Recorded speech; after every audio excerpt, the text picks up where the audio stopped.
Imagine you didn't get rid of your garbage bag. Disaster, right? In many programming languages like Java, the system managed to clean things up for you. Whenever you stop using an object and there is no reference to it, the garbage collector cleans it up.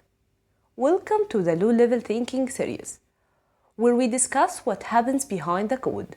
Let's get started. Literally, the role of the garbage collector is to collect garbage, data that's no longer in use. What we are going to do now is try the same heavy operation function in two different languages, one that has a garbage collector and one that doesn't. The aim of the function is to reserve 10 million bytes in memory. It's like having 1 million boxes and putting them into a storage room. But here is the problem. We don't just need one room, we need 1,000. So how do Java and C++ handle the exact same operation? Let's dive in. You could find the full classes in my Medium blog. Link is in the bio.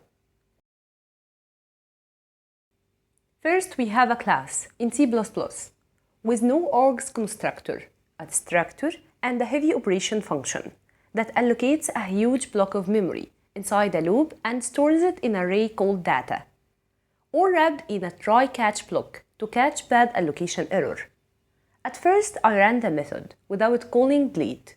It almost reserved about 340 rooms, and then threw a bad allocation error. To handle this safely, I should have called delete function to trigger the extractor and clean the unused memory properly. But in Java, when I ran a similar method and did save the data in an array, it managed to reserve around 70 rooms, then threw an out-of-memory error in Java heap space. However, with the magic of the garbage collector, when I didn't keep reference to the data, the garbage collector was able to clean memory between iterations, and the program successfully completed the full 1,000 room allocations with no errors. Here is the key difference. In C++, bad allocation happens because the system literally gives you memory and trusts you to manage it. Even if the boxes become useless, they are still marked as taken. So when the next request comes in for more boxes, the system says I'm full and throws an error. But in Java, the garbage collector is smart. It checks which boxes are no longer used, clears them out, and reuses the space for the next allocation. That's the power of automatic memory management. Some real-world application of the garbage collector.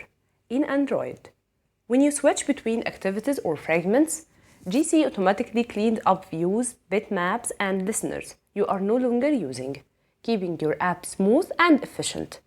In Spring Boot servers, every time you handle a REST request, temporary objects like DTOs are created and then lose reference. Without GC, memory would pile up and your server could crash under a real-world traffic. Remember, memory is everything. Every line of code matters. It can affect the scalability and the performance of your entire project, like the Ariane 5 rocket explosion in 1996. A single unhandled exception caused by memory misuse led to a $370 million disaster. That's what can happen when memory isn't managed properly.